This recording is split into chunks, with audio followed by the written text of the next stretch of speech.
Hey there, friends and family. This is Sam V, your host. Thanks for watching this video. I haven't made one in a long time.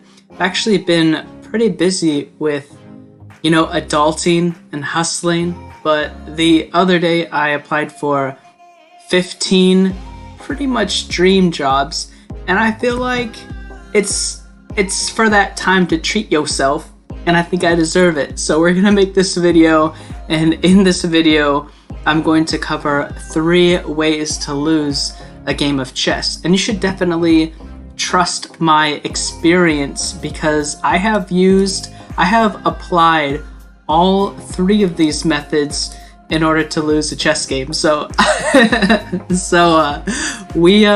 should definitely trust my experience on this one. And so I'm just gonna draw my signature, which is now has become an obsessive habit, but that's okay.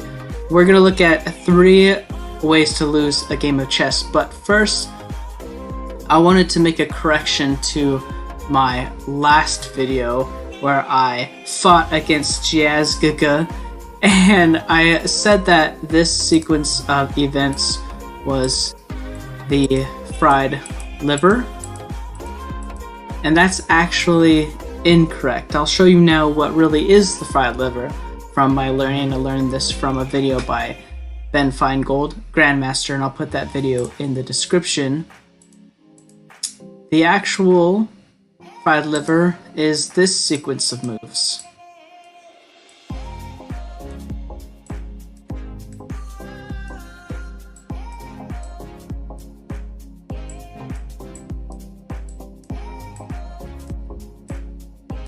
And boom, that's the fried liver.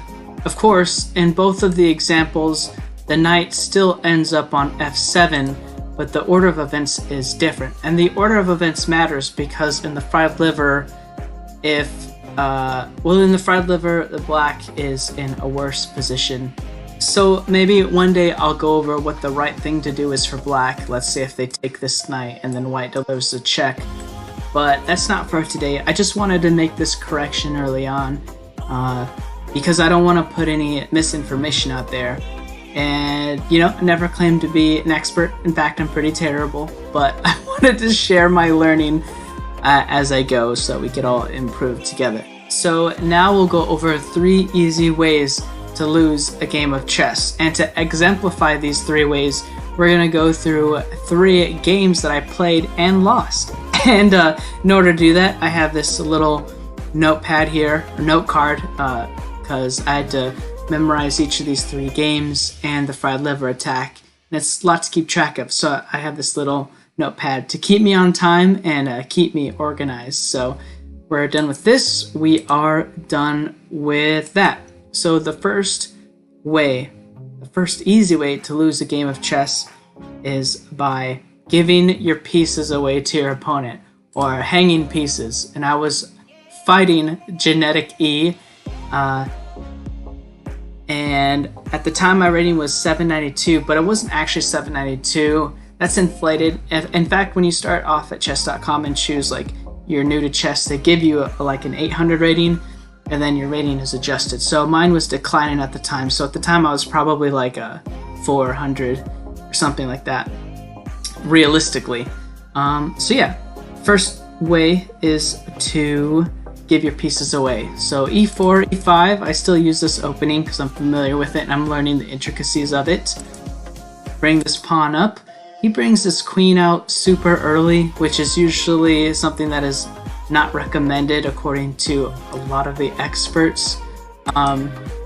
So I keep developing, and I decided maybe I would get my queen involved too, try to level the playing field.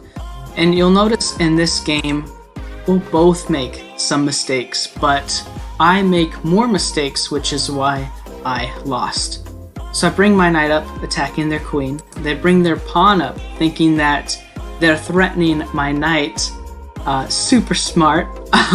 That's sarcasm, because it actually just encourages me to move my knight and take their queen. So now I'm looking pretty. I have a queen right at the offset, and I should be ahead. If we open up computer analysis, it should show that I have plus 13, 14 right here. That's because I have better development and I have a queen, and they don't because I just took theirs. So I'm looking good. So if I would have played reasonably and not made any major mistakes, I probably would have won this game. But we'll just see that everything comes around, what goes around. And so I thought I'd just take these pawns. They capture it with their rook. Their rook is all up in my territory, so I try to chase it away. They advanced their pawn, and I was thinking, oh yeah, I'll be fine. I could just attack their rook, and I didn't think that they would take my knight, and that's exactly what we're covering in this number one easy way to lose a game, is giving your pieces to your opponent. So I just let them take the knight. Back in the day, this is back in the early days of my career, in my early chess career, back in December 2018. That was so long ago. You know, I've come so far in 3 months. Yeah, back in these early days, I kind of just, I don't know, winged it all the time, and it's pretty apparent from how you can see me playing. So I lost my knight, just gave it away. Thought I'd deliver a check, but it just helps them advance their pawns. And now they attack my bishop, and you would have thought that I would have learned from my failure with my knight, but I thought I would just defend my bishop, but they just took it. And, you know, each pawn is worth 1 pawn. Each bishop is worth about 3 pawns. So if on normal circumstances they can take a bishop and lose a pawn, they're going to do it because it's a net gain of about 2 pawns. And yeah, so that was a bad decision just to let that happen.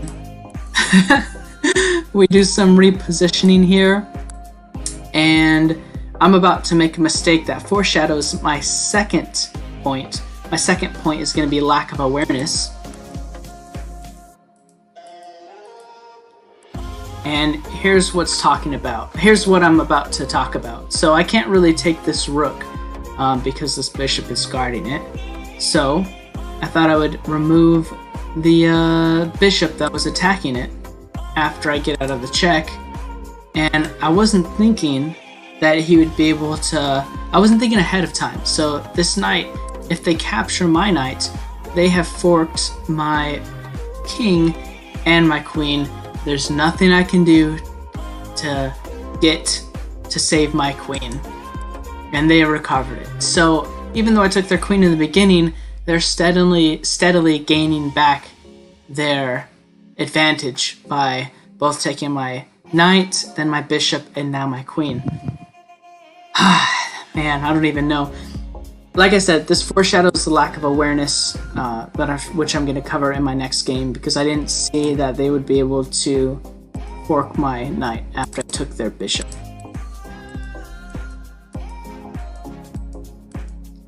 Now, you know, I'm just walking into these checks, and this is where I lost on time.